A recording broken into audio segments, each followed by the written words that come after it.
أعوذ بالله من الشيطان الرجيم. بسم الله الرحمن الرحيم. قل يا أهل الكتاب لستم على شيء حتى تقيموا التوراة والإنجيل وما أنزل إليكم من ربكم وَلَيَزِيدَنَّ كَثِيرًا مِّنْهُم مَّا أُنزِلَ إِلَيْكَ مِن رَّبِّكَ طُغْيَانًا وَكُفْرًا فَلَا تَأْسَ عَلَى الْقَوْمِ الْكَافِرِينَ۔ سورہ مائدہ سورہ نمبر 5 آیت نمبر 68۔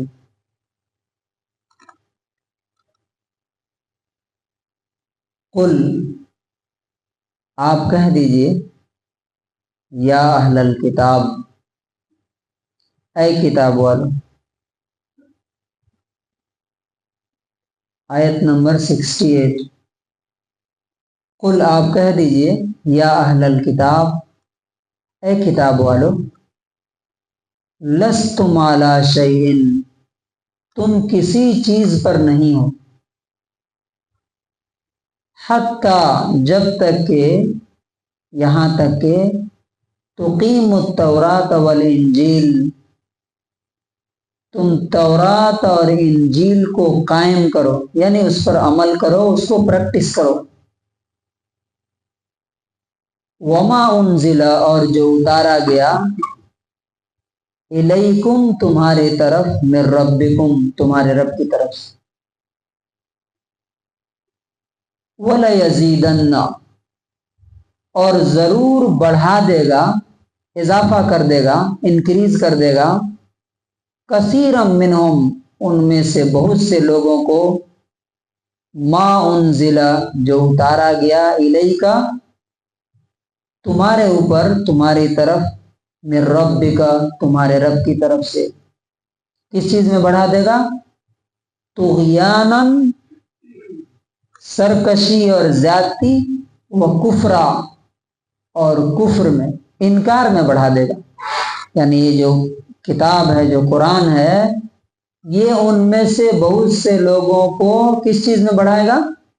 ایمان میں نہیں، کفر میں اور زیادتی میں ان کو اور بڑھا دے گا۔ تو فلا تأسا، تو تم افسوس نہ کرو، غم نہ کرو، علی القوم الکافرین، انکار کرنے والے اور کفر کرنے والے لوگوں پر۔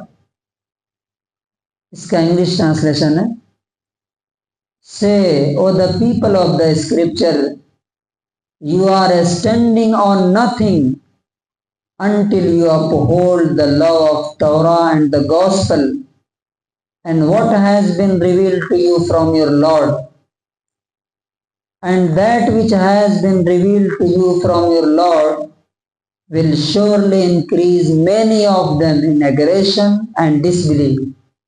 So do not grieve over the disbelieving people۔ اس ایک آیت میں اللہ تعالیٰ نے کیا بات بتانے کی کوشش کی؟ کیا لیسن ہے اس میں ہمارے لیے، کیا سبق؟ پہلی بات یہ ہے، اکثر ہم لوگ بھی سوال کرتے ہیں کہ کیا وجہ ہے کہ اللہ تعالیٰ ہماری بات نہیں سنتا ہے؟ ہم مسلمان ہیں، محمد رسول اللہ صلی اللہ علیہ وسلم کے امتی ہیں، یا خود اپنے بارے میں بھی ہم لوگ بولتے ہیں۔ اللہ تعالیٰ یہاں پہ اس کا جواب دیتا ہے کہ یو آر نتھنگ، آپ، تمہاری کوئی حیثیت نہیں ہے اللہ کی نظر میں، اگر تم اللہ کے قانون پر، اس کی کتاب پر عمل نہیں کرتے۔ اس کو ایگزامپل سے ہم سمجھ سکتے ہیں آسانی کے ساتھ۔ آپ دیکھتے ہیں کہ ہم ہندوستان میں ہیں، ہندوستان کا قانون جب تک فالو کر رہے ہیں تب تک اس کے باعزت شہری ہیں، ہے نا؟ لیکن جیسے ہی اس قانون سے کوئی بغاوت کرتا ہے، چاہے وہ منسٹر ہی کیوں نہ ہو، تو آپ نے دیکھا ہوگا کہ اس منسٹر، اس وزیر اور اس آفیسر کی حفاظت کے لیے جو گارڈز ہوتے ہیں، جو پولیس ہوتی ہے جو اس کے آگے پیچھے رہتی ہے، وہی جب وہ بغاوت کرتا ہے، ہندوستان کے قانون کو توڑتا ہے، تو وہی پولیس اس کو ہتھکڑی لگا کر کے کہاں پہنچا دیتی ہے؟ دیکھا ہے کہ نہیں آپ نے؟